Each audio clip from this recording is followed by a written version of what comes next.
empecemos a conversar contigo, Emilia Franco. Emilia es nuestra gerente, para quienes no la conocen. Y bueno, Hola. Emilia. Ay, estoy muy feliz de estar con ustedes. Muy buenos días para todas y para todos. Gracias a todos por estar aquí. Y lo primero también es agradecerle a nuestro amigo Víctor por aceptar esa invitación de estar aquí hoy con nosotros. Víctor es un amigo entrañable de la casa. Él es de la editorial Godot.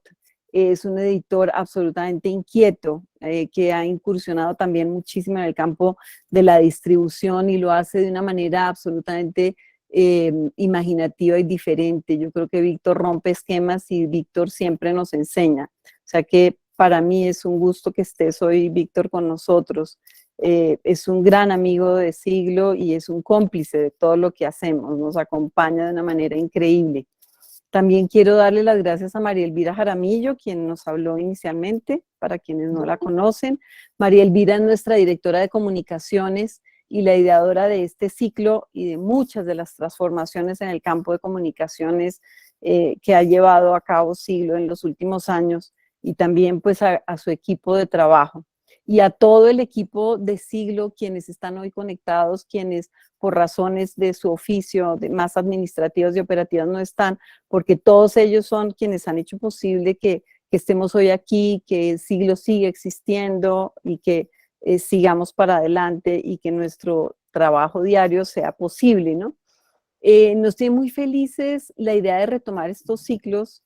Para quienes nos han seguido, estos ciclos comenzaron desde la época de la pandemia, cuando todos estábamos encerrados, desesperados, cuando pensábamos que el mundo no iba para adelante, y fue una manera muy bonita de empezar a vincularnos y acercarnos y a no sentirnos solos, ¿no?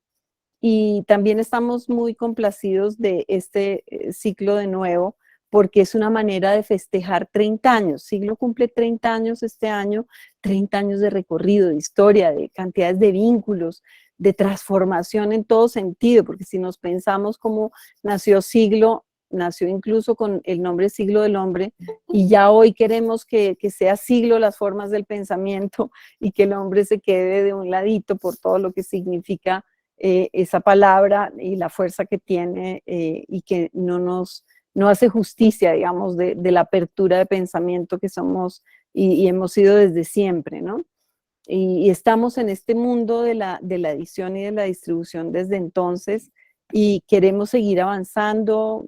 Comenzamos con una idea que continúa, por supuesto, pero con una idea que se ha venido transformando en el tiempo de una manera muy apasionante. Hoy en día tenemos muchos campos de trabajo, además de editor y de distribuidor, de librero. Estamos incursionando desde hace tiempos, por ejemplo, en el mundo digital también, en el mundo de las comunicaciones, con énfasis enorme en el tema de la cultura, etcétera, ¿no? Yo creo que estos encuentros son muy importantes porque nos ponen a reflexionar sobre temas que se ponen en la mesa y que nos permiten, por ejemplo, como en el caso de este ciclo, pensar qué entendemos por no ficción. Y esa palabra de no ficción, estoy segura de que se ha ido transformando en el tiempo, y que antes significaba algo y hoy en día significan temas absolutamente, digamos, conexos, que antes seguramente no los teníamos en cuenta, ¿no? Por eso este ciclo lo hemos ideado con 7 increíbles editores con una gran trayectoria, colegas y amigos de Siglo, y que nos van a ayudar a conversar. Esto no van a ser monólogos, queremos que haya una gran participación por parte de todos ustedes, que nos la gocemos, que nos acerquemos, que no haya fronteras, incluso ideológicas y conceptuales, sino que este sea un campo para comentarlas y discutirlas, y para que estemos juntos. Creo que son 7 jueves maravillosos. O sea que muchas gracias a todos por estar aquí. Gracias a María Elvira, gracias a Víctor y a cada uno de ustedes por hacer parte de este evento. Gracias, Emilia. Bueno, estoy muy contenta porque veo mucha gente que repite de otros ciclos. gente que era muy activa, entonces los identifico muy rápidamente y digo, como sé que eres de los nuestros. Y la idea es que todos sigamos siendo de los nuestros, es decir, que logremos crear una comunidad donde conversemos sobre estas temáticas que de alguna forma pues nos unen, porque por algo estamos hoy acá. Sé que hay gente que ya conoce la dinámica, pero me parece muy importante repetirles y decirles más o menos cuál es el tono y el espíritu de lo que les ha dicho Emilia, pero en términos más prácticos también. ¿Qué significa que esta no es una conversación, una verdad absoluta? ¿Qué significa que ustedes también puedan participar? Eso quiere decir que, aunque Víctor y yo tengamos unos ejes temáticos ya pensados y ya estructurados, porque hicimos muy bien la tarea, estamos abiertos a que ustedes nos reten a contestar otro tipo de preguntas y otro tipo de reflexiones sobre el tema. Entonces, no es una conversación de a dos, es una conversación de por lo menos más de 3. Es decir, que el chat que están viendo ahí se va a convertir en ese tercer personaje que va a meterse en la conversación, a cambiar el ritmo o el rumbo de lo que queremos decir. Entonces, no duden en hacer sus preguntas, no duden en poner sus comentarios, incluso no duden en tener conversaciones paralelas a lo que estamos diciendo. Eso se vale. Es decir, que si ustedes entre Libélula y Sonia empiezan a hablar de otra cosa, buenísimo. El chat también va a ser un espacio que después utilizaremos para tocar otros temas más adelante, para ver si estamos contestando las preguntas, todo. Entonces, el chat es fundamental. Otra cosa que es muy importante, y quiero confesarlo acá, es que ustedes a veces pueden hacer preguntas que yo iré involucrando en la conversación, pero es posible que a veces interpreten mal una pregunta. Pasa, nos ha ocurrido. Si eso ocurre, pónganme, Mario Elvira, no entendiste la pregunta.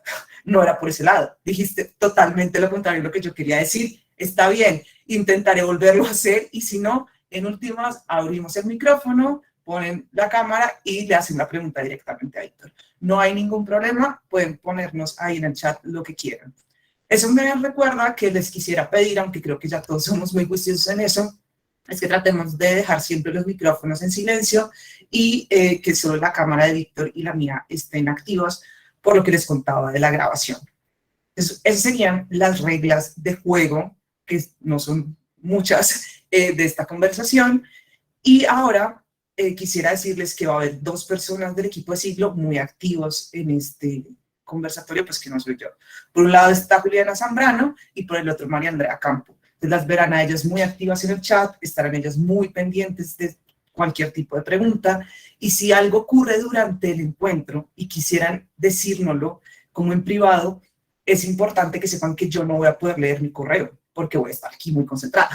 Entonces, pueden escribirlo a medios@siglodelhombre o a info@siglodelhombre, lo que sea que esté pasando en ese momento, y ellas van a estar atentas y podrán contestar sus preguntas si quieren hacer algo mucho más privado.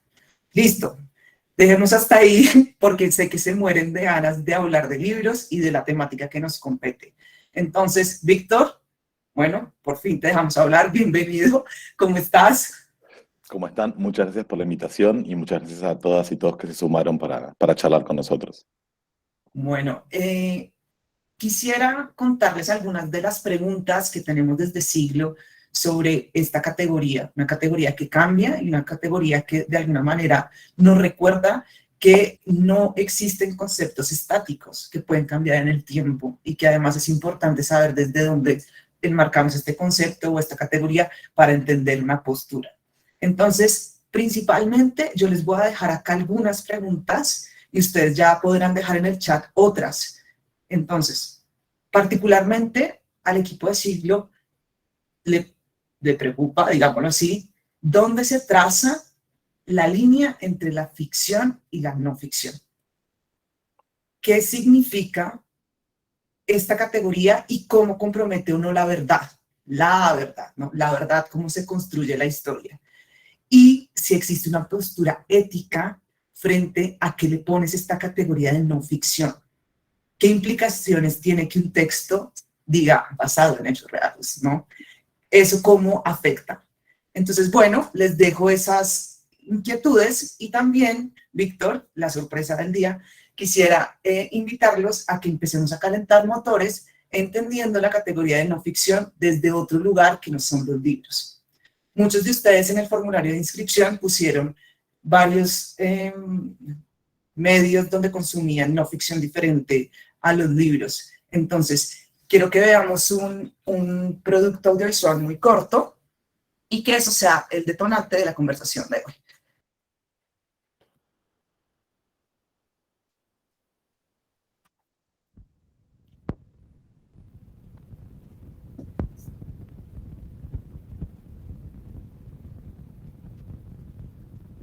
Agarrando Pueblo, escena A, toma 1. Acción.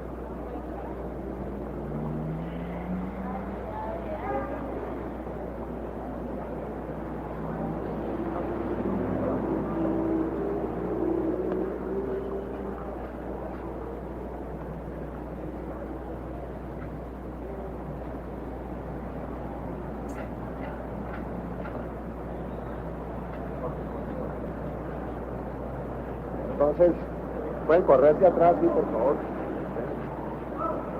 Lo volvemos a hacer, entonces yo creo. Vamos, listos. Vamos. Por favor. Vamos. Listos ya. Vamos. Vamos. Eso. Mueva el carro. Muévalo. Eso. Ajá. Ok, gracias. Ah, quedó bien. Creo que quedó muy bien, ¿ah? ¿Esto para qué es? ¿Para qué están tomando estas películas? Es para mandarse a Europa, para la televisión alemana. Ah, pero para eso, para saber cómo vive la gente aquí en Cali o... No, es para filmar todas esas escenas de miseria. Ya. Tenemos que acercarnos, pero con cuidado. Vamos a ver, respeto, ¿entendés? Que no me vaya a asustar ni la gente tampoco. Con calma, Cuidado. De una a la cara y los niños. No, pero no tienen cuerdas, pero no importa, vamos. A ver, dale. Cámara. Ya. No pares la toma. Corte, vamos a donde ya, camina. ¿Ves? Tenemos acá el niño solo. Está riéndose. ¿Ah? Ya, quita la plaquita. Corte. Vámonos. Es que quedó buenísimo la vaina. Vámonos. Yo creo que sí, quedó bien. Creo que quedamos como unos vampiros, ¿ves? Quedamos como unos hijueputas vampiros que nos bajamos ahí. También las cagaron, que lo pueden hacer a uno. Vamos ya, fírmela. A ver, por delante. A ver. Ahí, caramba. ¿Qué les pasa?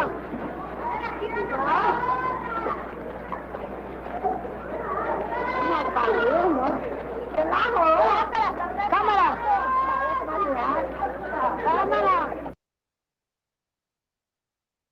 Bueno, ahí vimos solo un fragmento de Agarrando Pueblo. No sé si lo conocían, sobre todo los colombianos.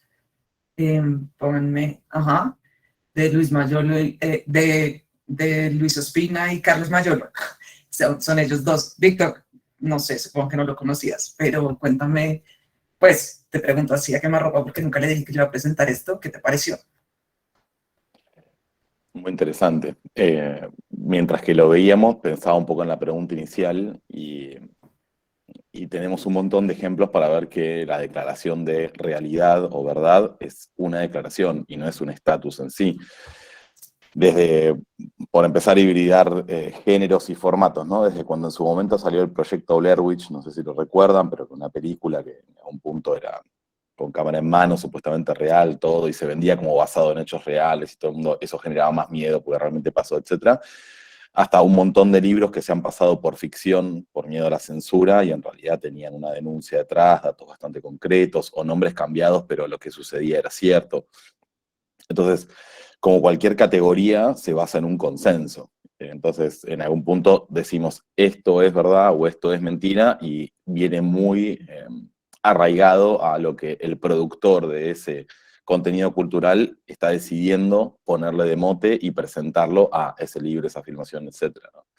Porque sin ir muy lejos, cuando por ejemplo se hacen racontos de una deuda externa de un país frente al FMI o un ente externo, muchas veces el recorte de dónde se traza el inicio de esa deuda, o cuándo se hace más alta, o qué dato se muestra y qué dato no se muestra, también es una construcción en algún punto, digo, porque, digo, algo, siguiendo, profundizando, por ejemplo, en lo que son las deudas de los países, ¿no? Si se pone el número en aislado y se dice debe, no sé, 1 millón de pesos, puede parecer mucho, puede parecer poco.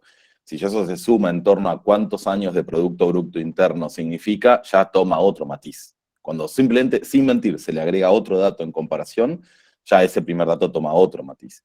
Si adicionalmente a eso se le suma el dato de, no sé, de la tasa de interés compuesta que tiene ese préstamo que está haciendo, suma otro matiz y se lo pone encuadrado de otra forma. Entonces, a esas grandes categorías que son, bueno, si es verdad o no es verdad, hay un abanico de grises en el medio que va por todos lados. De hecho, cosas que son estrictamente mentiras, que se han usado como propaganda, en el más estricto del sentido, propaganda política, se han pasado como verdad absoluta y irrefutable, y si llegabas a ir en contra de eso, probablemente ibas preso o te eliminaban de la faz de la tierra, y eran puras ficciones. Entonces, creo que cada vez más queda claro que eso es simplemente una forma de presentarlo, es la emisión, y después luego hay que ver qué pasa con la recepción de eso. Otra cosa muy distinta es cómo se fueron hibridizando los distintos géneros que están enmarcados bajo, ahora sí ya poniéndonos más o menos de acuerdo en qué es ficción y qué no es ficción, y cómo esos bordes se han vuelto mucho más porosos, que van desde, se están viendo un montón de novelas donde quizás una chica de 20 y pico de años habla de un ultraje del padre, pero lo pone todo en ficción porque no quiere tener un problema judicial con esa parte filial con la cual está peleada. Entonces lo pone como ficción para poder contar su verdad. Hasta ahí llego. Pues quisiera unir un poco lo que has dicho y también lo que comentaba Sonia en el chat, y es como la verdad o es una declaración de alguien o de algunos, pero también termina siendo una construcción narrativa. Y a eso me refiero a cómo contamos algo. Al final, qué tanto nos creen o qué tanto se considera como verdad, termina siendo un problema de cómo se contó la historia, qué tan verosímil o cómo se construye ese pacto con el otro. Y me gusta mucho este falso documental, como decían acá algunos que ya lo conocían, el concepto del falso documental. O sea, solo ese concepto falso documental ya es un juego, ¿no? Porque está utilizando esos mecanismos de la verdad a los que estamos acostumbrados, pero lo ficciona para hacer una denuncia incluso de esos mismos mecanismos. O sea, acá pues en este es clarísimo cómo se está cuestionando como al típico documentalista que viene a nuestros países y documenta la pornomiseria y no le importa ya lo que está contando ni la reflexión, sino cómo hace para que a partir de estos mecanismos pueda contar algo. Y en este caso, y quiero empezar ahí, podemos verlo evidentemente en cosas como el blanco y negro, el color, las imágenes, los movimientos, como las personas que están ahí ya son personajes que sirven para y no es la cotidianidad.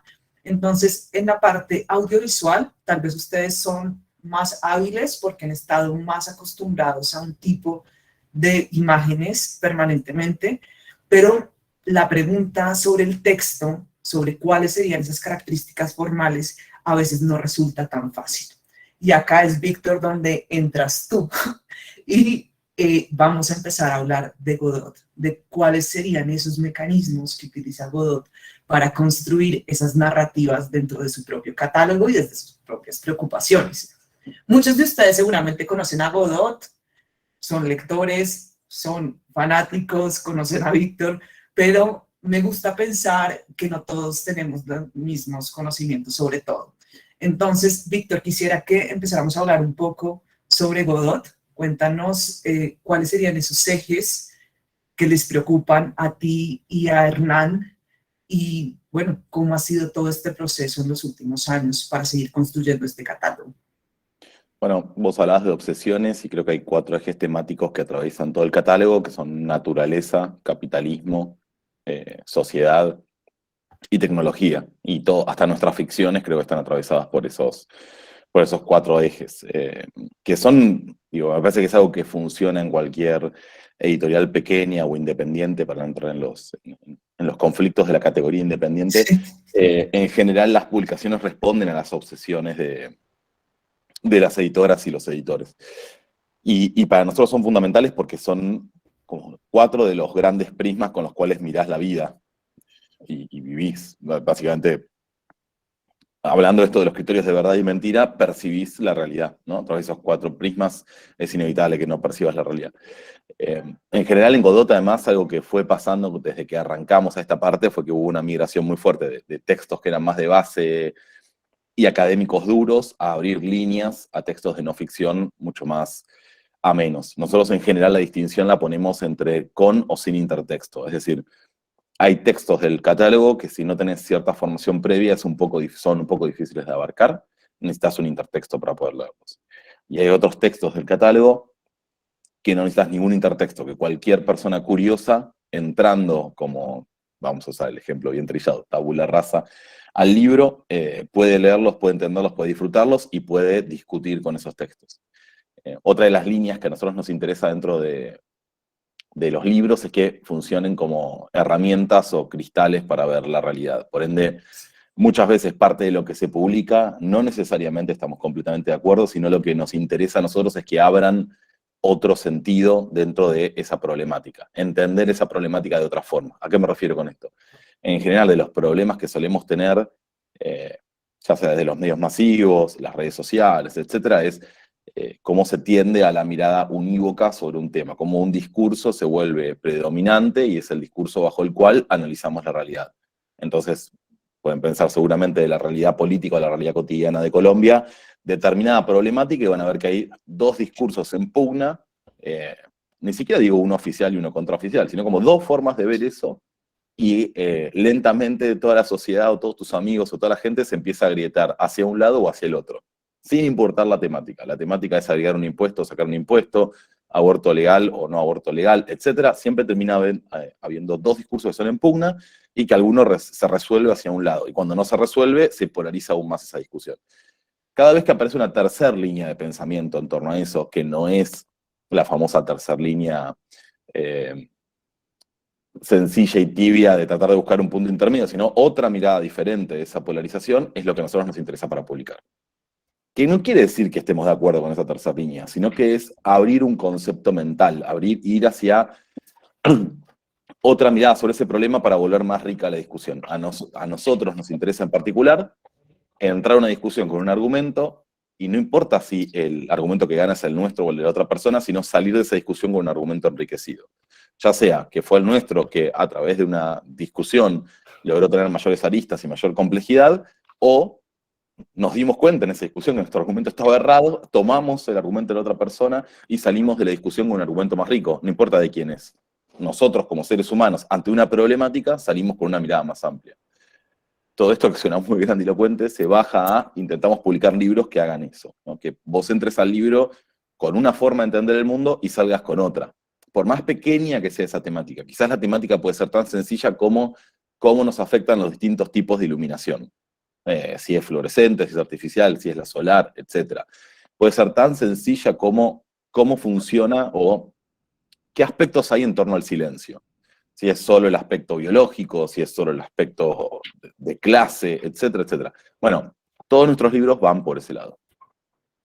Bueno, Víctor, quisiera tengo como varias ideas de lo que quiero tratar después de tu intervención, pero entonces me voy de atrás para adelante. Hablaste del silencio, de un tema que pareciera no ser relevante, ¿no? Como discutir sobre el silencio, pues sobre todo en la pandemia, era algo que parecía absurdo, porque nunca estábamos en silencio, porque siempre estábamos conectados. Y cuando salió este libro, porque el tema viene de un libro, yo quedé muy impresionada cuando se pensaba el silencio como un privilegio. O sea, quiénes podían gozar o no del silencio.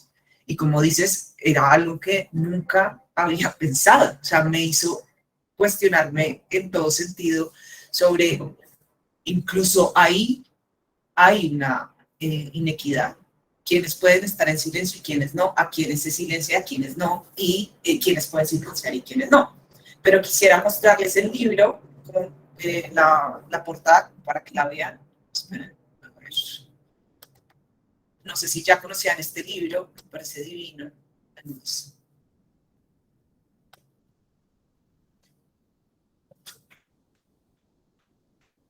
Sí, para mí es más algo fundamental en torno al silencio.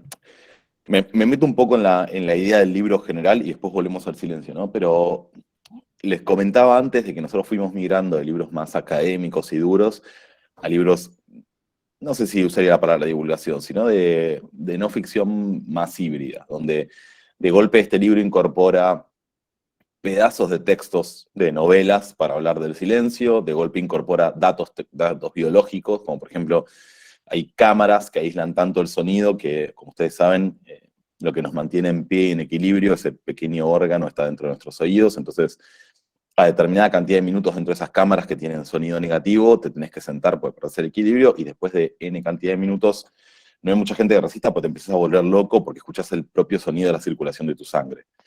Entonces, este libro, una de las cosas que a mí me parecían maravillosas es que tenía como una mirada global del silencio, desde esta mirada biológica, una mirada que comentaba María Elvira sobre la censura, sobre quiénes son las personas silenciadas, a quiénes se les quita la voz, o sea, quién llega al silencio no porque lo esté buscando, sino porque lo llevan ahí por obligación.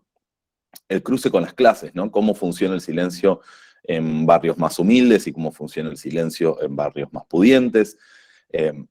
Ese tipo de miradas sobre el silencio me parecía súper interesante, en el sentido de decir, bueno, el silencio generalmente lo pensamos en la parte más, no digo más llana, pero más obvia, que es la contaminación sonora en la ciudad. Bueno, qué mal, qué terrible, si no hay silencio por la noche no dormís, etc. Bueno, pero hay un millón de aristas más. Y lo que me interesó, además del libro en particular, fue esta mirada de estar redactado con mucha sencilleza. Quizás hoy por hoy en la no ficción ese es uno de los grandes temas, ¿no?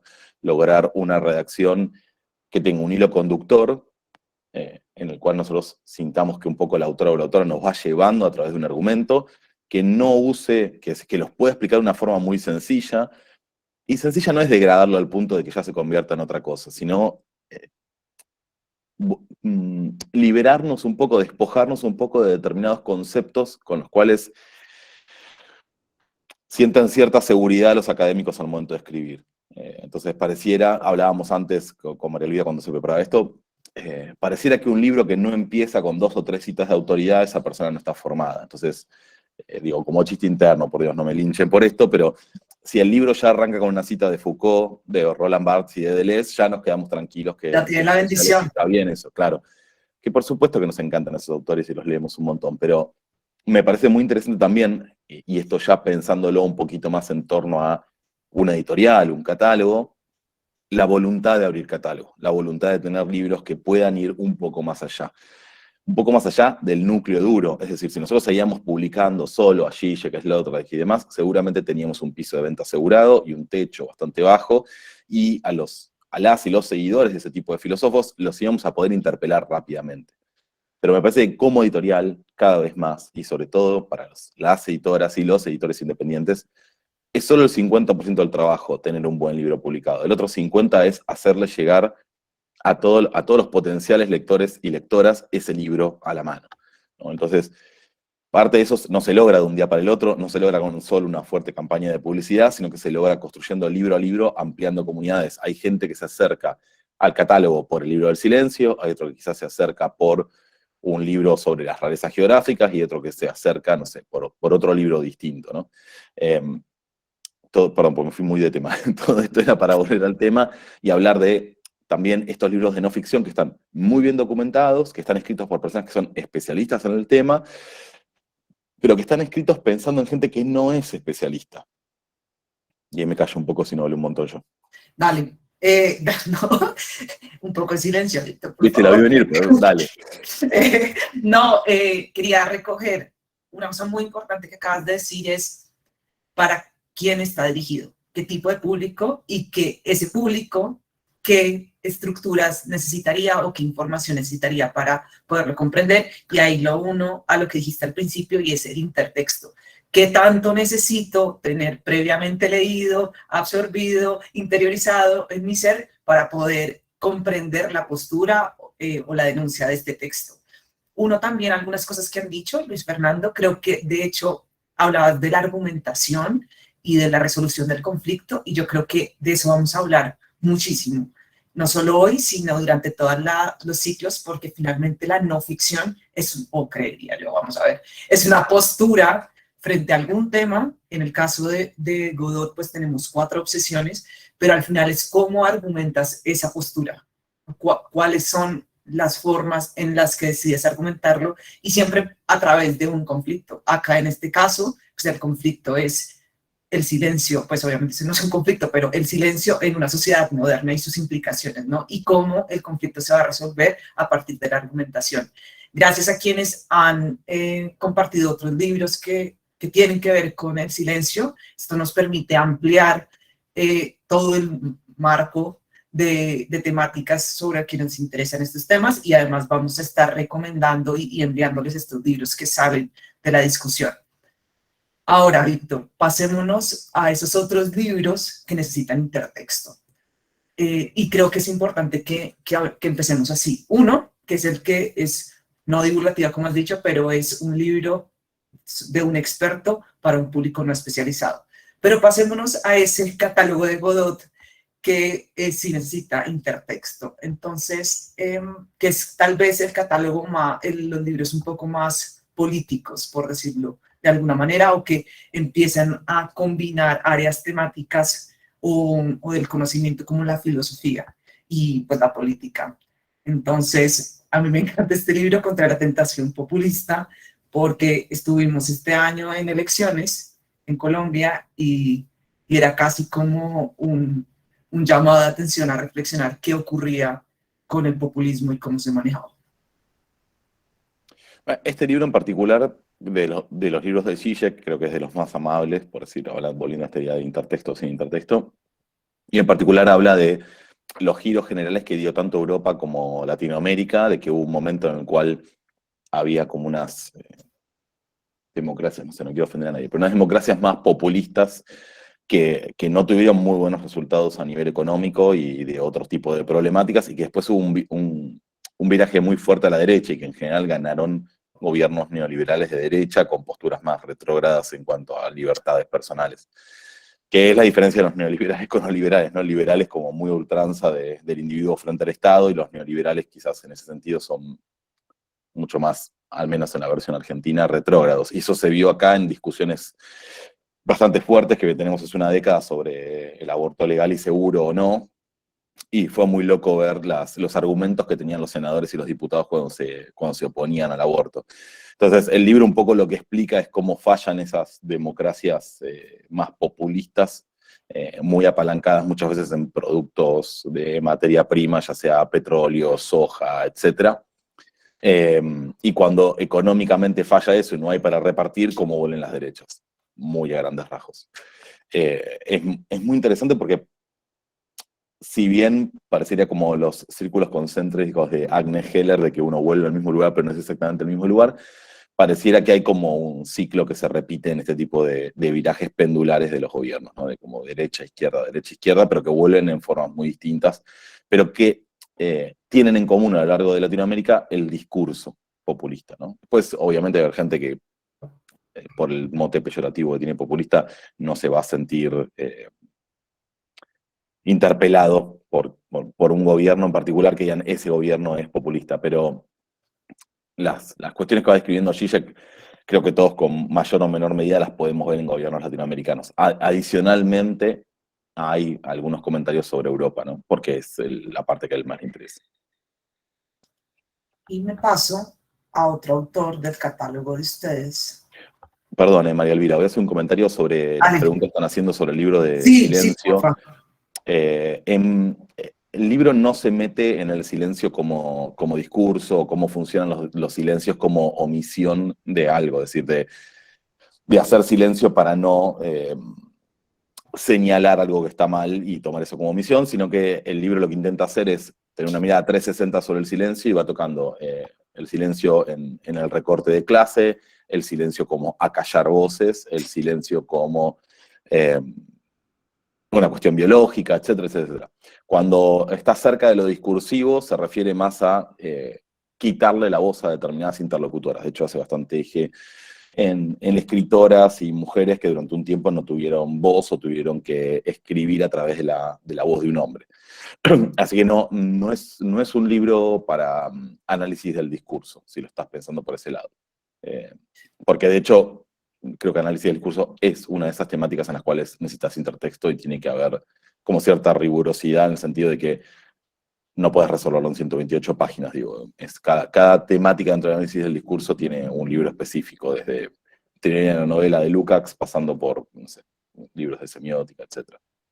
Víctor, quería aclarar eso porque había quedado sin responder. Dale, no, buenísimo, gracias. Y quisiera también decir algo puntual de lo que acaba de pasar y adelantándome un poco a otros temas. Es que, bueno, hemos hablado de la no ficción como una declaración o una narrativa de una supuesta verdad, ¿cierto? Pero hay algo que está ocurriendo en esta conversación y es cómo a partir de los textos que hemos hablado, del ensayo o de estos autores que son una autoridad sobre alguna temática, se despierta una discusión y un debate. Y yo creo que eso no es menor y es algo que es fundamental, por lo menos en el catálogo de Godot, por las temáticas que trata, porque al final son herramientas sobre cómo se interviene en la sociedad o nuestra propia percepción de la sociedad y de la realidad que vivimos. Este libro en particular de Sloterdijk, La fuerte razón para estar juntos, dialoga mucho con Estrés y Libertad y vuelve sobre una de las obsesiones de Sloterdijk, que es la relación del Estado con los pueblos. ¿En qué sentido con esto? Es cómo lograr la cohesión para que el pueblo se mantenga unido a pesar de las presiones distintas que pueden ser económicas, políticas, religiosas, etc. Cómo funciona el rol del Estado al momento de imponer su voluntad, por decirlo de una forma, frente a la válvula de presión que generan en el pueblo la opresión y los problemas económicos y políticos. Son en general libros breves, no son de los más difíciles de Sloterdijk, igual algún conocimiento básico de ciencias políticas deberías tener para aprovecharlo mejor, pero a grandes rasgos son libros que empiezan a abordar esta relación, ¿no? Y a mí me parece como súper interesante en ese sentido, porque en los tiempos que corren, cada vez más el eje está puesto en los estallidos sociales, en las formas de protesta. Digo, acá al menos en Argentina, una de las cuestiones que ya está casi, hasta diría, perimida, pero sí, sigue pasando, es el piquete, el corte de la calle como forma de protesta política, que en algún punto lo que da cuenta es de que quedan formas muy viejas de protestar, que ya no son eficaces y que por eso se repiten de esa forma, y que el Estado ya no toma en consideración. Más que el Estado, diría el partido político que está administrando el gobierno en ese momento. Este libro va para esos lados, ¿no? De cómo son las protestas en la calle,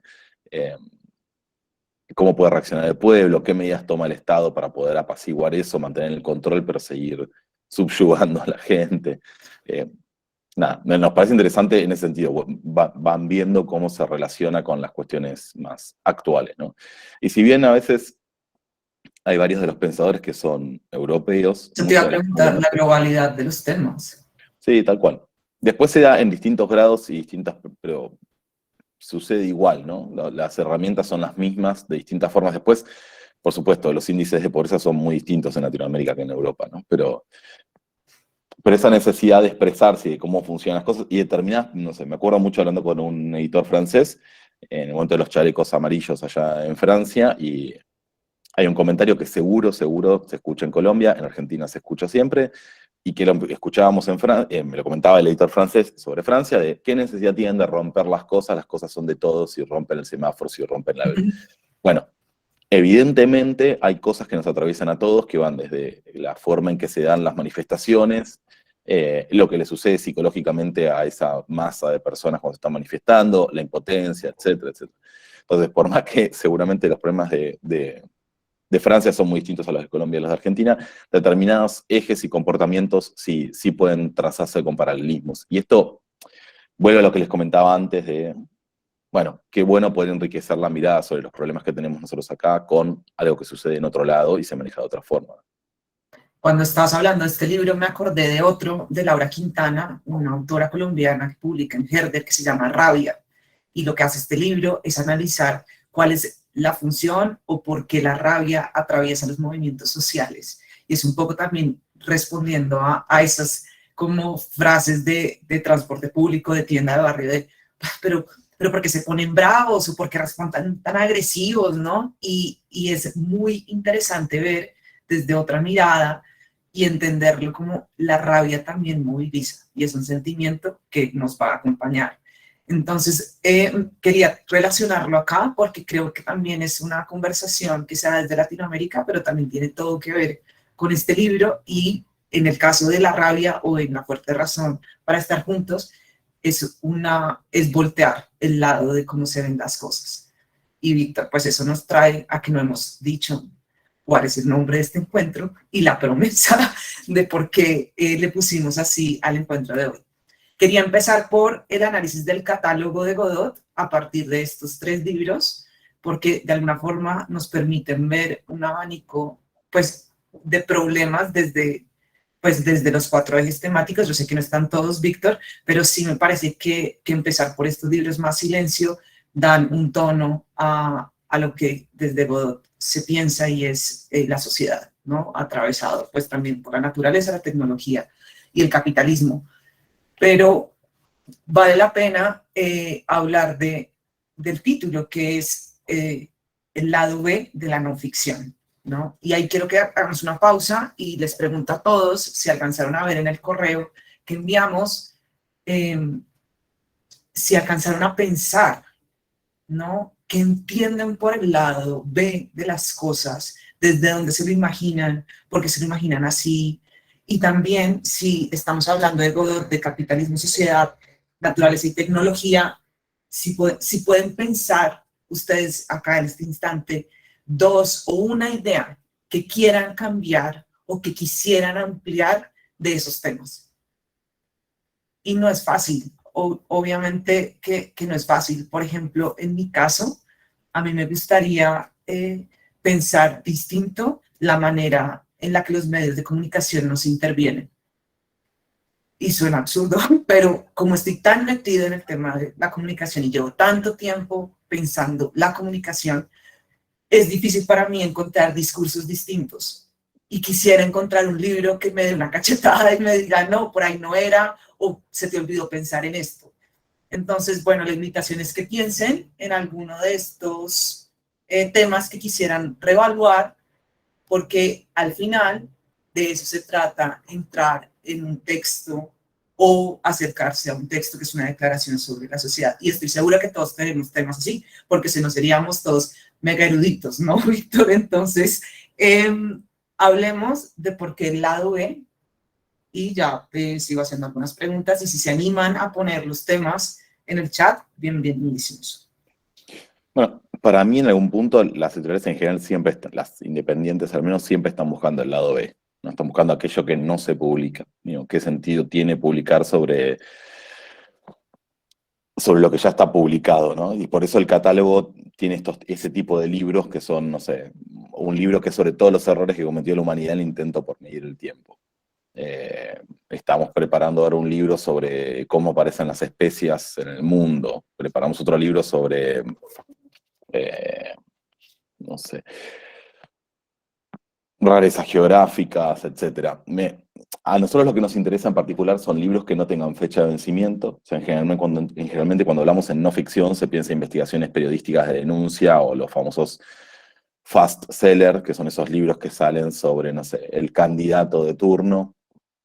Que eso también es curioso, porque por un lado, si bien es un discurso común de cada vez se lee menos, de cómo el libro, si bien es cierto, el libro perdió el monopolio de la portabilidad cultural y el monopolio del ejercicio del poder en lo cultural, hoy por hoy está todo eso mucho más mezclado. Sin embargo, en general, al menos en la Argentina, los políticos cuando van a lanzar su campaña, lanzan un libro. Y lo pudimos ver acá con Cristina, con Macri, con un montón con Vidal.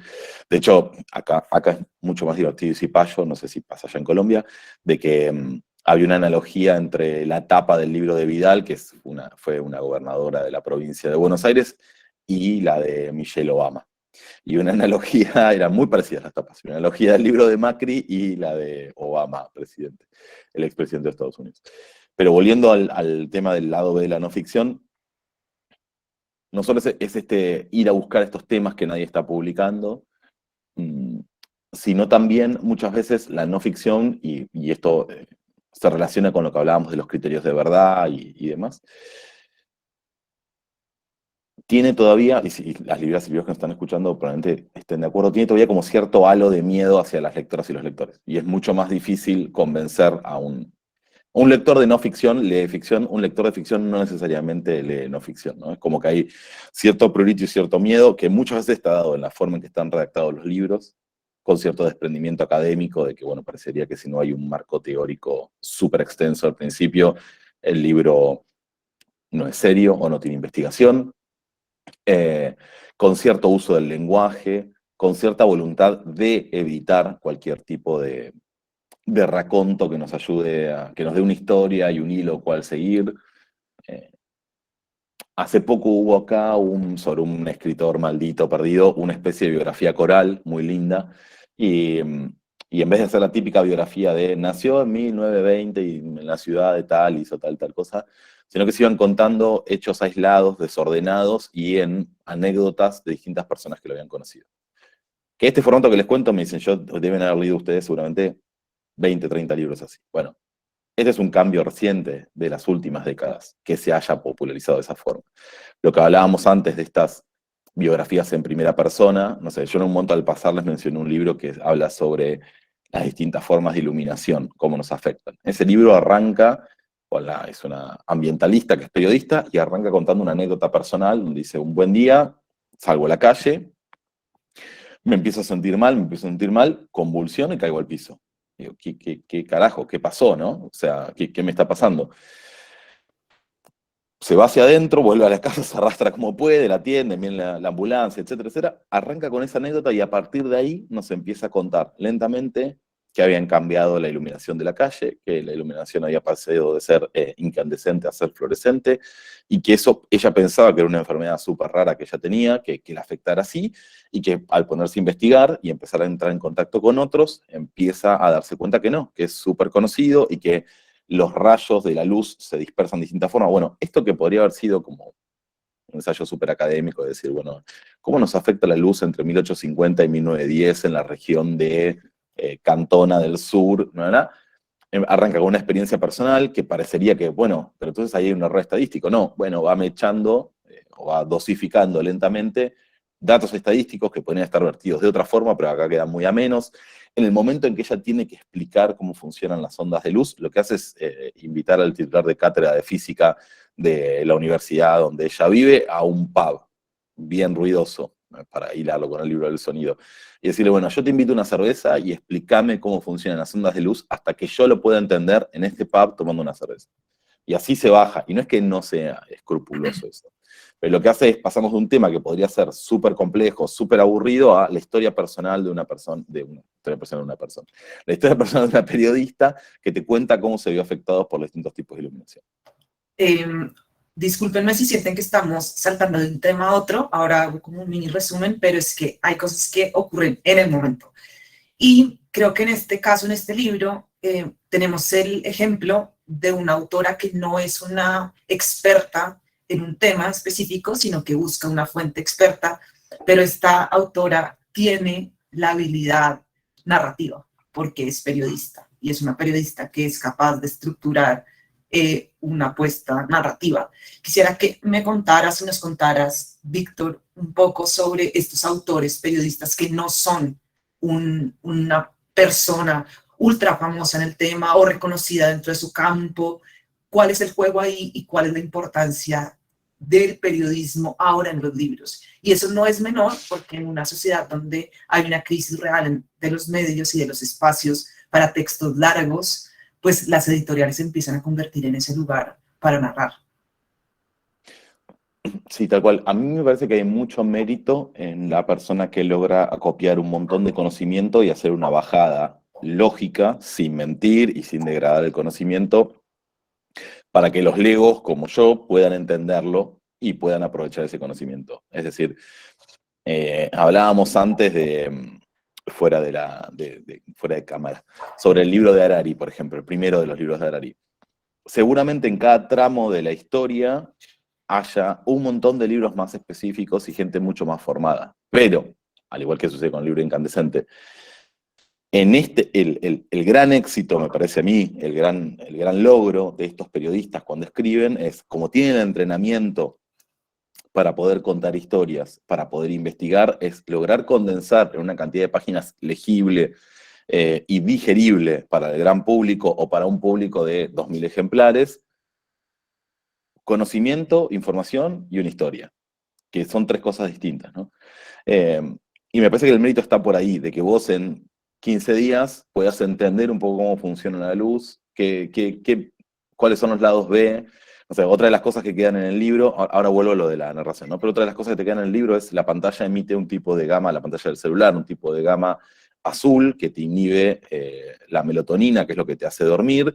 Entonces, por eso la peor decisión de tu vida es mirar 1 hora de redes sociales en la cama antes de dormirte, porque estás inhibiendo la calidad de tu sueño. Bueno, seguramente si vos sos un especialista en el sueño, este libro te resulte insuficiente y vos necesites saber, invento, a qué ritmo la exposición a estos gamma azules te van a inhibir la melatonina y por ende cómo afecta. Bueno, pero ahí ya seguramente soy un investigador, no sea doña Rosa que vive acá al lado mío o un amigo mío. Entonces, volviendo a los periodistas, y algunos profesores también, o profesoras están entendiendo, tienen el ejercicio constante de tener que armar historias en un tiempo corto, con una limitación de caracteres, pero bien fundamentadas. Por supuesto que siempre hay periodistas que son un desastre y otros que son excelentes, pero tienen ese ejercicio. Entonces, para mí cada vez más, ciertos libros de no ficción que tienen vocación de abrir catálogo, de llegar a más gente, necesitan estos componentes, donde un poco te están contando una historia, que no quiere decir que te estén subestimando. Subestimar se subestima a través de el uso del vocabulario, a través de no llevarte a través de un razonamiento complejo para que disfrutes esa temática, etc. Condensar estos contenidos en una historia que esté bien documentada y que además esté bien redactado, porque ese es otro problema, desprenderse de todas las muletillas típicas de la formación académica. Con esto no estoy, egresé de la facultad, fui profesor ahí, me encanta, está todo más que bien. Pero lograr ese tipo de cosas ha sido uno de los grandes cambios que hizo que de golpe veamos libros de no ficción de largo plazo, de largo aliento, teniendo ventas enormes. Porque los libros de no ficción que en general veíamos que tenían ventas muy grandes eran de denuncia de algo grave que había pasado en el país. Escándalos. Habían matado a alguien, habían robado plata, etcétera, etcétera, etcétera. Pero empezar a ver libros o de historia. Los otros grandes éxitos eran, bueno, la historia no contada de tal país, de tal ciudad, etcétera, etcétera, o contada por otra persona. Esto es un cambio enorme. De hecho, yo creo que, y mucho en la tradición más anglosajona, estamos viendo en la última década un cambio de que ya no solo pasa esto, sino que además se empiezan a filtrar historias personales. Porque el primer cambio fue poder armar un raconto legible y bien documentado de determinada temática en una extensión lógica y para cualquier persona, y el segundo cambio, al menos desde, no sé si tiene asidero estadístico, es desde mis lecturas, el segundo cambio... Cifras o nada. Acá no tengo cifras. El segundo cambio fue ver cómo se empezaron a filtrar las historias personales. Que ahí también para mí volvió a abrir campo de lectura, porque mucha gente podía relacionarse con eso de una forma u otra. Ese factor personal. Que en otro momento, que son, como pasa con un montón de este tipo de cambios, es que estemos preparados o no para poder absorberlos, en otro momento... que aparezca un factor personal y decir, a mí qué me importa que a Susanita la luz le hace mal, a mí dame dato duro. Bueno, hoy por hoy funciona distinto y abre para otro tipo de gente. Y con esto ya cierro. A mí lo que me parece fantástico este tipo de libros es, nunca nos tenemos que olvidar que el libro no pelea contra otro libro. El libro está peleando por el tiempo ocioso de las lectoras y los lectores. En el momento en que nosotros logramos, como libreras, libreros, editores, editoras, etcétera, que alguien vaya y agarre un libro de este estilo, donde va a aprender algo, donde además se va a divertir y se va a informar, versus que esté en las redes sociales, sin demonizar nada, ¿no? O mirando una serie medio tonta, me parece que está buenísimo en ese sentido, ¿no? Y que no sabemos, además, como pasa con todos los libros, o por las notas al pie, o por las recomendaciones dentro del texto, en qué otros libros va a terminar, ¿no? ¿Qué otras lecturas van a suceder después de eso? Bueno, voy a hacer un pequeño recorrido de lo que hemos hablado hasta el momento, unas aclaraciones y unos resúmenes, Víctor, para seguir a los otros temas. Entonces, empezamos por unas reflexiones sobre la construcción de verdad, qué es o no qué es verdad, y la importancia de cómo a partir de estrategias narrativas y formales podemos decir que lo que estamos contando es verdad. También hablamos de la postura de Godot frente a la sociedad, al mundo, a la naturaleza, a la tecnología, al capitalismo, y empezamos a entender cómo desde una editorial se buscan esos textos para encontrar preguntas, respuestas, reflexiones para cambiar la forma de entender algo. Entonces, ahí vimos algunos ejemplos, el del silencio y otros dos que hablan como sobre la parte política, y hablamos de principalmente títulos donde su autor era un referente temático o un referente dentro de su propio campo. Es decir, ya son personas que tienen un recorrido muy específico y lo que hacen es, a partir de la manera en la que está escrita o al público al que va dirigido, escribir un texto para que llegue a más o menos gente, ¿verdad? Y ahora nos pasamos a otro tipo de títulos, como el de Incandescente, donde empezamos a hablar de un nuevo tipo de autor que no habíamos hablado hasta el momento, que son los periodistas o personas muy expertas de un tema, donde el valor agregado es cómo cuenta la historia. Y aquí, pues el reto es aún mayor en algunos casos, porque desde las editoriales, distribuidoras, librerías, tenemos que convencer también o creer que esa persona, aunque no sea experta, puede hablar del tema. Y ahí entonces empiezan a jugar otras cosas como lo que decía Víctor, como la primera persona, la autorreferencia o la experiencia, ¿no? Que también se convierten en un argumento igual de válido que una cifra. No, y había algo comentado, creo que Sonia en el chat, sobre los libros. Yo decía que no venzan, ¿no? Que no tengan fecha de vencimiento. Pero comentaba Sonia que estoy completamente de acuerdo, que un lado B también pueden ser los libros que funcionen como registro de época. Es decir, claramente están anclados en un momento, pero no están pensados con fecha de vencimiento, sino como registro de esa época.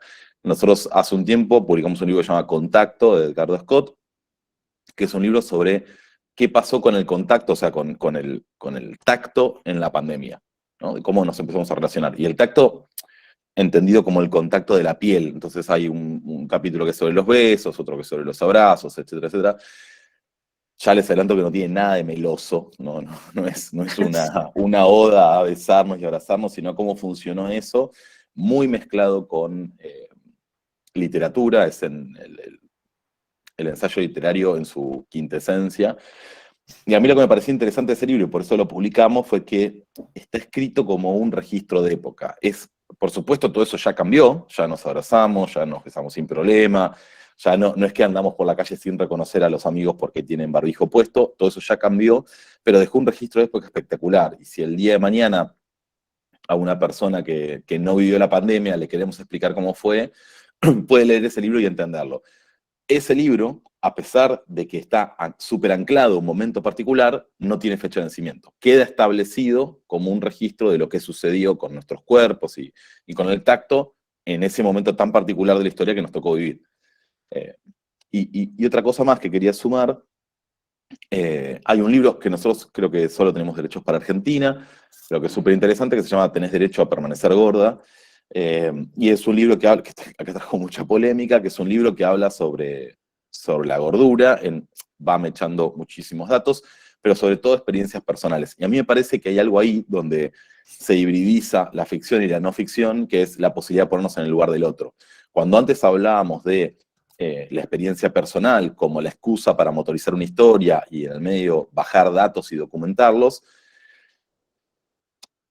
este libro en particular nos cuenta todas anécdotas que sufre esta persona que es gorda, como por ejemplo un señor, es una chica, se llama Virginie Tovar, un señor le invita a salir porque le parece atractiva, porque no sé, le quiere dar un beso, por decirlo así, muy sencillamente, y cuando van a comer afuera y ella se pide el plato de comida, el señor dice, bueno, pero vos deberías comer otra cosa, pues estás gorda. Entonces, ¿en qué quedamos? ¿Me invitaste a salir? ¿Te gusto? ¿No te gusto?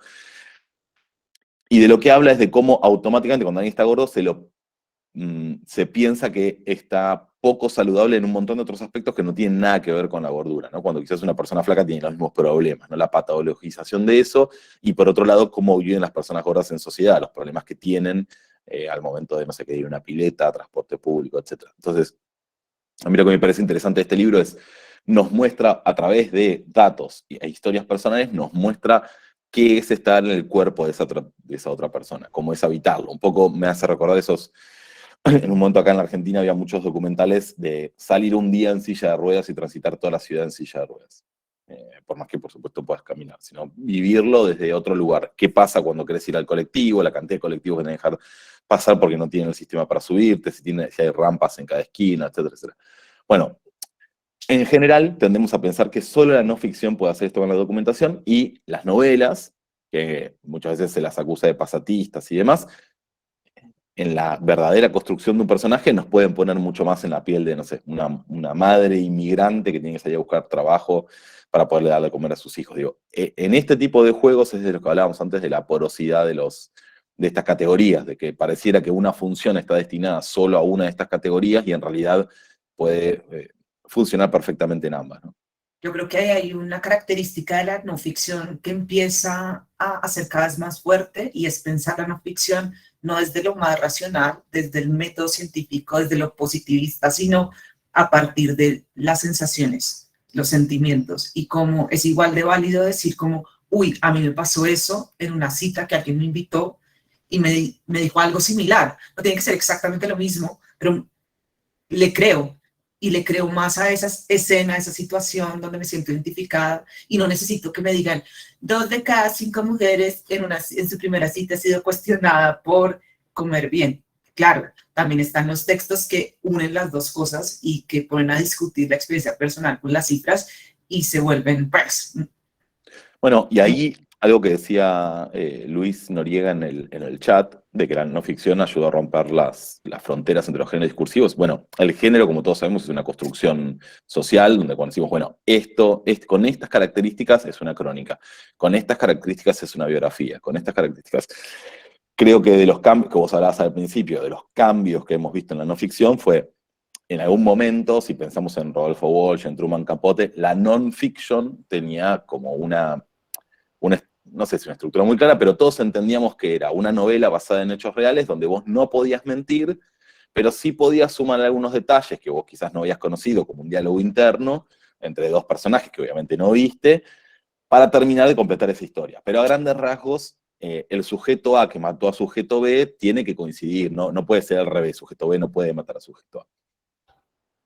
Y eso era la non-fiction. Hoy no ficción, más allá de que vos podrías decir, bueno, es la traducción literal, bueno, no es la traducción literal, y en no ficción entran 1.000.000 de cosas. De hecho, casi que es mucho más fácil entender qué es la ficción que entra dentro de la no ficción, ¿no?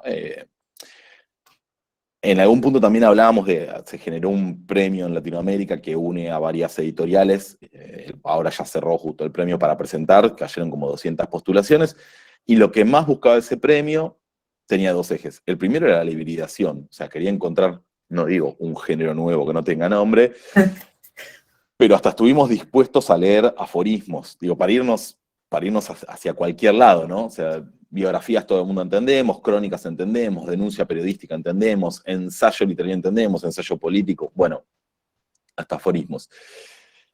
En esas hibridaciones, además, se juega mucho más lo literario, porque también creo que de las cosas que nos hemos logrado desprender, parecería que la no ficción no tenés que escribir bien, lo que tenés que hacer es transmitir información. Eso también ya creo que hoy para el lector y la lectora no es tolerable, digo, tiene que estar muy bien escrito igual. Y el otro punto que buscaba el premio, que busca el premio en algún punto, también es, muchas veces, el pensamiento político parecería solo provenir de Francia, Alemania y algunos países europeos centrales, ¿no? Cuando lo que buscaba reponer este premio es, bueno, ¿qué está pasando en Latinoamérica? Porque por supuesto que hay grandes pensadoras y grandes pensadores, ¿no? Entonces, perdón, doy muchas vueltas, muy por las ramas, pero a lo que sí quería remarcar es lo que había dicho Luis, que tiene mucha razón, que la no ficción fue de las grandes como rompedoras de estos géneros, o de habilitar, ¿no? Porque lo que hablábamos antes, a veces puede estar la propuesta, pero la recepción todavía no está preparada para poder absorber esa hibridación, ¿no? Bueno, quisiera que nos ayudaras, Víctor, contestando la pregunta de Sonia y después de la pregunta voy a hacer una lista de cosas que tienen que ver con el lado B, para ver si vamos todos por el mismo lado B o no. A ver, Sonia pregunta, ¿la no ficción siempre refleja la sociedad o el pensamiento social que se vive?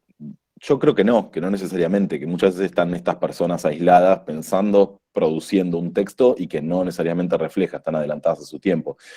Después, sí puede pasar, porque venimos hablándolo muy casi metafísicamente, sí puede pasar que el mercado editorial, entonces van a decir, bueno, ¿quién es el mercado? Pero el mercado del libro marque, sí, lo que sí está pasando en la sociedad. Es decir, cuando aparece, no sé, acá pasó, cuando estaba repostulando Cristina Kirchner, que en menos de 3 meses hicieron un libro llamado Las enfermedades de la presidenta, o algo por el estilo, que fue el famoso Facer, vendió de golpe un montón, lo que quedó se guillotinó y ya, y el libro se pensó para eso. Bueno, cada vez que se empieza a postular un político, salen libros a favor y a contra. Sale su libro oficial y el que está en contra.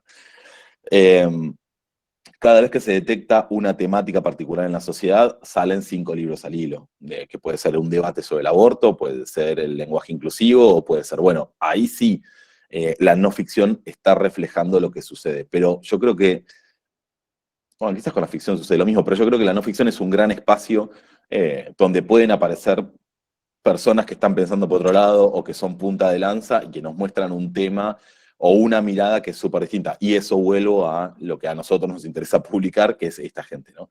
Que aparecen con estos discursos disidentes. Ese sería para mí el tema, un discurso disidente, ¿no? Donde vemos estas dos ramas cristalizadas, a favor o contra, aparece alguien pensando otra cosa muy distinta. Sloterdijk, por ejemplo, de las cosas donde yo un poco me enamoré de él, cuando todo el mundo estaba hablando de tocar los genes para eliminar enfermedades, para eliminar discapacidades, etc., y se hablaba de la periodicidad, lo peligroso de ir hacia una eugenesia, él fue el primero en decir, está muy bien, si le podemos evitar una enfermedad a alguien, etc., pero ojo, porque de esto a decir, yo quiero que mi hija o mi hijo se tenga ojitos celestes, sea rubio, blanco, o al revés, hay un paso, ¿eh? Porque en cuanto se abre esa puerta y hay un mercado y alguien lo puede pagar, va a haber alguien que ofrezca eso y ahí vamos jodidos. Y nadie estaba pensando en esas cosas. A mí eso me parece como súper interesante. Y la otra pregunta, perdón, voy a ver el chat. Pero si quieres, voy a hacer un recuento de algunos de los temas más importantes. Qué difícil tener que hacer un recuento de todas las boludeces que yo digo. Del lado B, solo No el te lado envidio. B. Y quiero tocar otros libros porque ya no nos queda tanto tiempo y bueno, quisiera también hacer la rifa, pero bueno, para retomar algo que dijiste, ¿qué es el mercado editorial, no? Y a mí me gusta pensar que este ciclo refleja un poco de lo que ocurre en el mercado editorial, porque para quienes no saben, aquí hoy, en estas 54 personas, estamos reunidas editoriales, tú, pero también hay editores independientes colombianos, hay bibliotecarios, hay gestores culturales, hay lectores, hay librerías. Bueno, acá estamos un montón de personas que intervienen con el libro. Entonces, me parece que eso es muy bonito y que de eso se tratan las discusiones, ¿no? Que no se quede solo en unos. Bueno, eso por un lado. Ahora, sobre el lado B. Hay un lado B que es ya de entrada sentarse a publicar no ficción.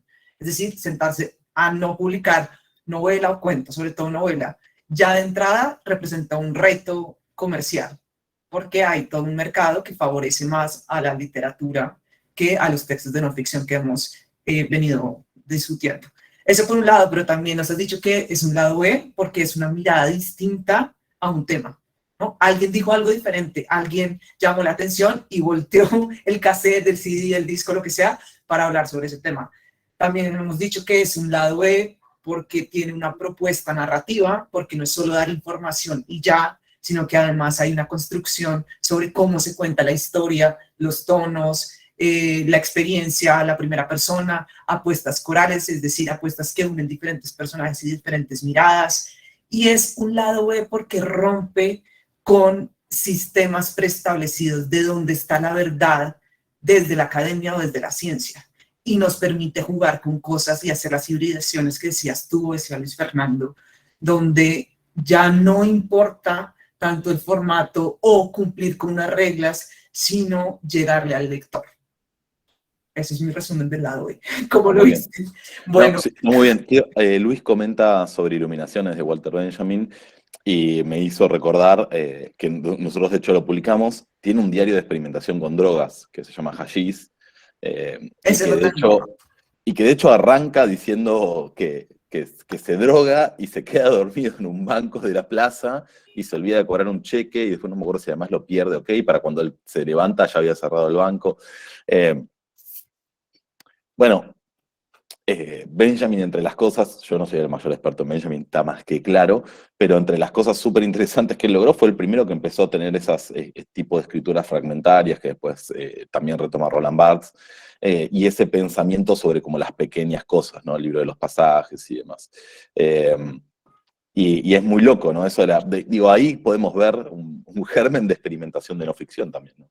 Bueno, a mí me encanta este libro y estaba esperando que alguien lo pusiera porque además me ayuda a hablar de la no ficción como una posibilidad donde los autores muertos publican sin darse cuenta, ¿no? ¿Qué pasa cuando se dejan unos textos por ahí, me muero y de repente llegan unos editores y lo arman, ¿no? Claro, hay que tener Entonces, cuidado, hay que quemar todo. Si no querés que salga, lo tenés que quemar, porque después aparece un inescrupuloso y te lo publica. y te lo pone. Entonces, cuéntanos un poquito de esos libros en donde el editor entra a buscar los textos que están por ahí y lo arma, ¿no? Un poco también como es el caso de este y de otros, pero...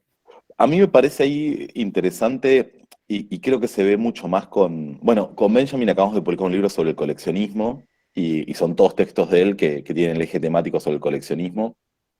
Pero también lo hicimos con Virginia Woolf, en un librito que sacamos hace poco, que se llama Las Excéntricas, y es una peinada por sus infinitos diarios, donde va hablando de escritoras que fueron silenciadas, olvidadas, tratadas de locas, etcétera, que para ellas son geniales, y entonces ese librito de Las Excéntricas es una recopilación de sus diarios, pero solo con el eje de escritoras olvidadas, acalladas, etcétera. Tienen que escribir con el nombre de un hombre, etcétera. Para mí ahí hay un juego editorial, lo más importante es el juego editorial, hasta les diría, o sea, no, a ver, lo más importante por supuesto es Virginia Woolf, sus diarios, etcétera, etcétera, pero ¿a qué voy con esto? Es, si vos tenés que leerte los 4 tomos de una, probablemente es muy poca gente la que esté dispuesta a leer los 4 tomos de Virginia Woolf, por más hermosamente editados que estén.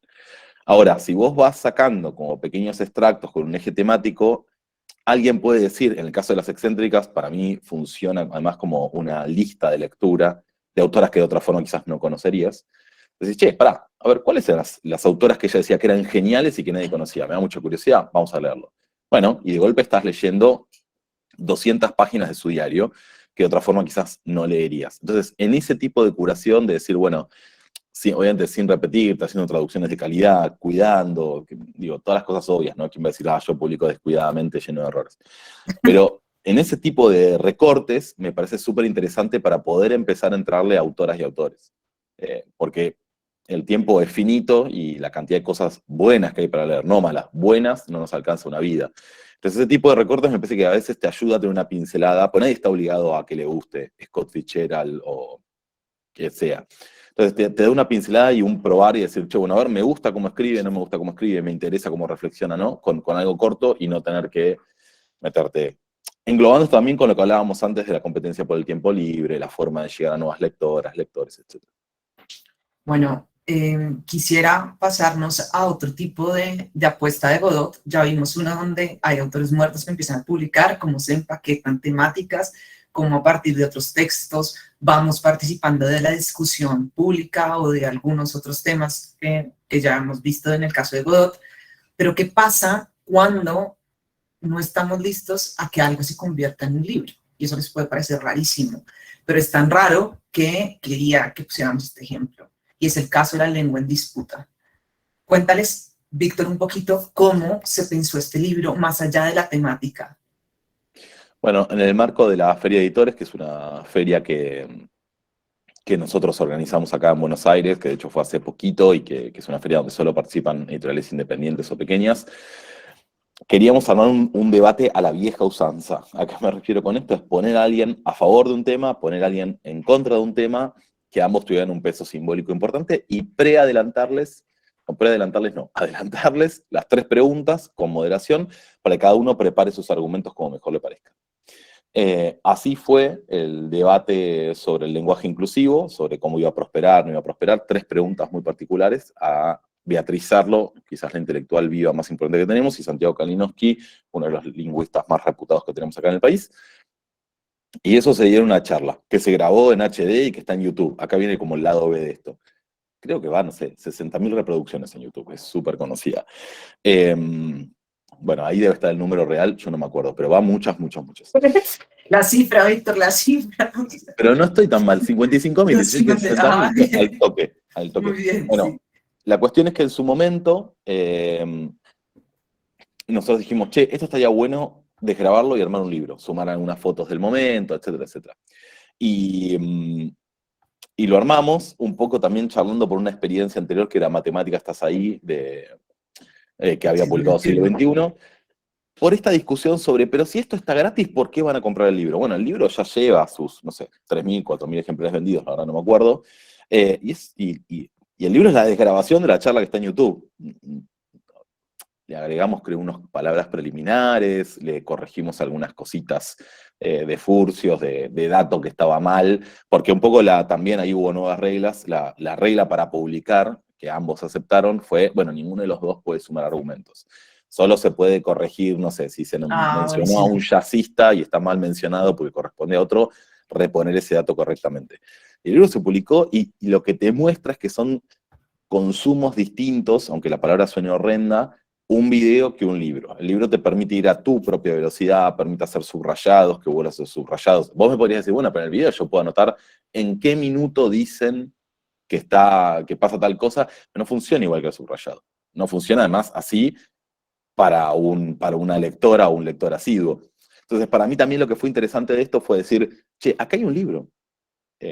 Esto se tiene que transformar en libro y tiene que circular por otro lado. Yo no sé si, de nuevo, hablaban antes de Lerner. Bueno, ni hablar en Colombia, que no tienen ni idea de qué es la Fed, y está muy bien, no se están perdiendo de nada, pero hasta mismo si yo fuera a una librería análoga a Lerner acá en Buenos Aires, por ahí las personas que entran a Lerner son súper lectoras, no tienen ni idea de que esto pasó. Entonces también, y esto se enroca con lo último, ya me callo, tiene que ver con salir a buscar al lector o la lectora. Y decir, yo voy a los espacios donde está el lector o la lectora. Y funciona en los dos lados. Le genero una charla cuando viene a la feria del libro a comprar libros, y también, si no vino a esta feria porque no la conoció, la voy a buscar a su lugar natural, que es la librería. Bueno, yo creo que cuando dices salir a buscar al lector o la lectora, hemos visto muchas formas en las que lo haces desde Godot. Está por la estimulación de un tema o una mirada diferente a lo que siempre se dice, está porque mezcla formatos, géneros, y esa combinación hace que la experiencia sea como de descubrir, incluso como me lo están contando. También una forma de llegarle es cambiar de formato o ir, incluso pasar las fronteras. Como decías, esto ocurrió en Argentina en algo muy particular, pero lo llevamos a otras partes de Latinoamérica a través de un libro. Y también creo que es importante hablar en este caso que cada producto cultural tiene sus propias reglas de impacto en la audiencia. Entonces, claro, esto es una conferencia y la gente, sí, es una conferencia, pero ¿qué pasa cuando lo cerramos en un libro? Y que tú decías, todos los políticos sacan un libro. No es gratis, ¿no? ¿Cuál es la idea, el imaginario que tenemos nosotros de los libros? No, es que lo que está en un libro es muy importante, es verdad, y hay que saber jugar un poco con eso y también saber que tenemos una responsabilidad, ¿no? Si lo empaquetamos en un libro, ¿eso qué significa y qué queremos transmitir? Bueno, Víctor, quisiera hablar de un último libro, si te parece, y que pasemos a la rifa. No sé si hay algo que no hayamos incluido o que creas que es importante retomar, o si pasamos al último libro que quisiera.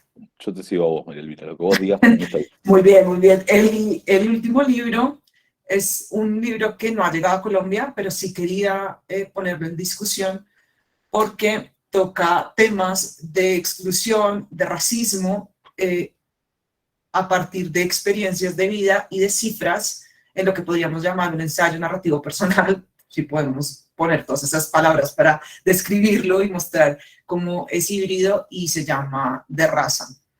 Es un libro que cuando uno empieza a leerlo, y lo que les digo, ustedes van a decir, ay, pues ya sabemos todo lo que está detrás del racismo y la exclusión, pero cuando uno empieza a leerlo, como cuenta experiencias particulares, uno dice, la verdad no tenía ni idea que se sentía esto, ¿no? Entonces, si nos puedes contar un poco de este libro, Víctor, y ya pasamos a la rifa.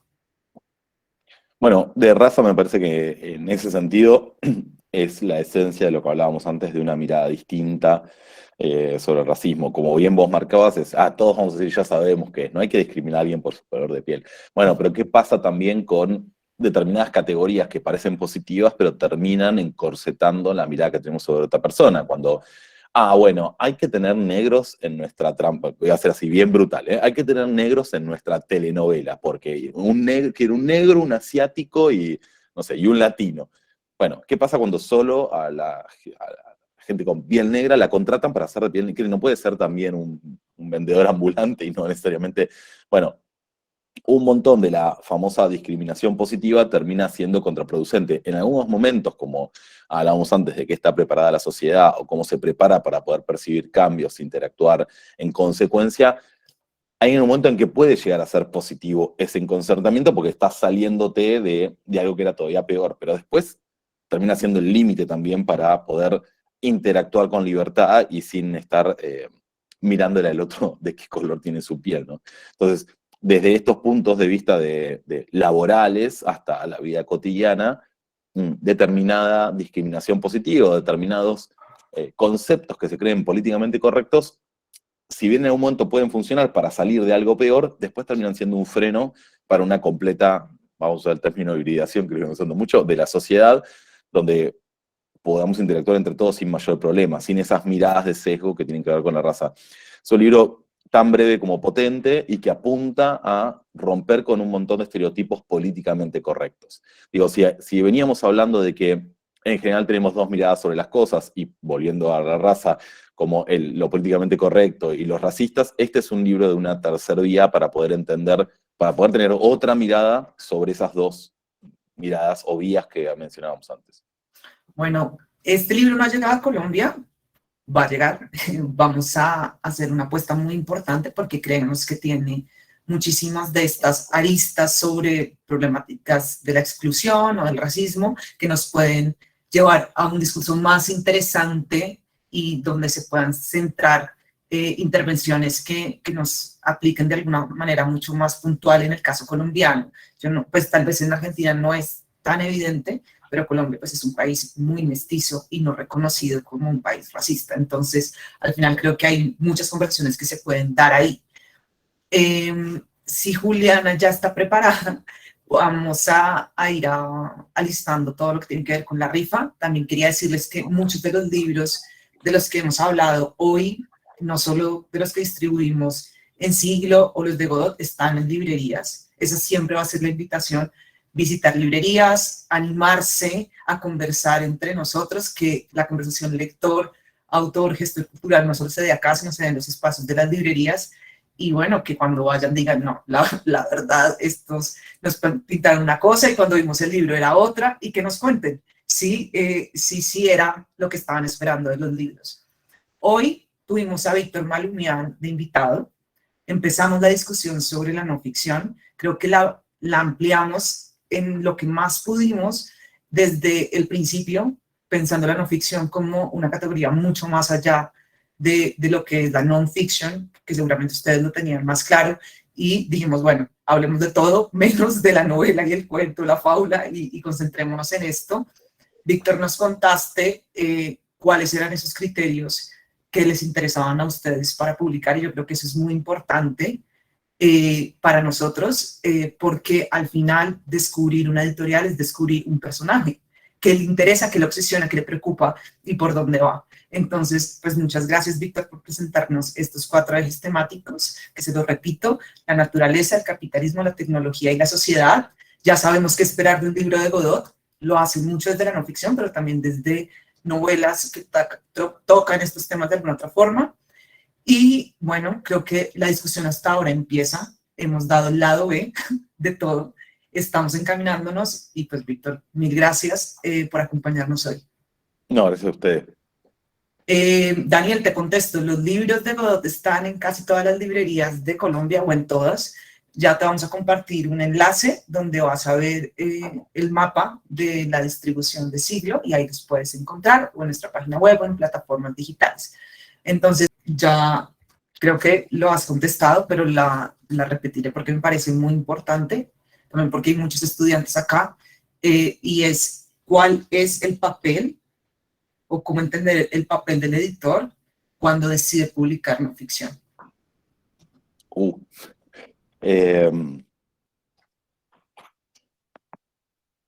Bueno, es que hay muchos tipos de no ficción, ¿no? Y los papeles van variando. Digo, por ejemplo, no es lo mismo si es una no ficción que es una traducción. Entonces ahí el papel tiene que ver para mí mucho más en cómo se inserta ese libro en la sociedad y en la discusión general. Es muy distinto cuando esa no ficción está en progreso. O sea, no necesita traducción, pero una cosa es cuando está en progreso y te vienen a ver con una idea. Entonces vos trabajás desde el índice y otra cosa es cuando esa no ficción ya está lista y te vienen a ver y entonces lo que vos estás viendo son más agujeros conceptuales o hiatos en la evolución de la historia, de la historia conceptual, ¿no? Del desarrollo de la idea. Pero creo que sobre todo hay un tema de lo que hablábamos antes, de la credibilidad, ¿no? Porque en algún punto, cuando vos lees un libro de no ficción, no sé, hagan el ejercicio ustedes de pensarlo hacia adentro, cuántas veces fueron y chequearon efectivamente las notas al pie que respaldan la información. Un poco como que hay una confianza ciega hacia ese autor o autora y en algún punto hacia la editorial, cuando son lectoras o lectores más avesados. Pero rara vez vas y chequeas esa información. Y ahí hay un trabajo que es del editor, de asegurarse que, digo, la editorial es 100% capital simbólico, no tiene nada detrás. Digo, es una computadora y muchos libros apilados sin vender. Entonces, en el momento en el que no está chequeada esa información o no es riguroso ese libro, otra cosa es que sea polémico y no estés de acuerdo, ¿no? Pero que no es riguroso ese libro, se pierde mucho de la editorial en ese momento, ¿no? Entonces me parece como que, en ese sentido, el rol... que no, igual no sé cuál sería, pero el rol del editor o la editora de no ficción tiene que ver con eso, con asegurarse la calidad de lo que está publicando para que no sufra a largo plazo el catálogo.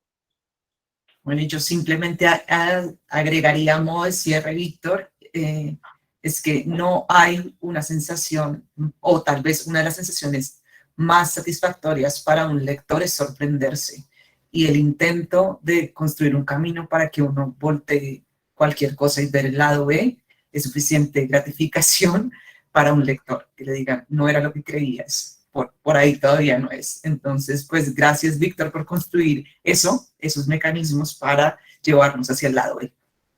Por favor, un placer. Muchas gracias por charlar conmigo.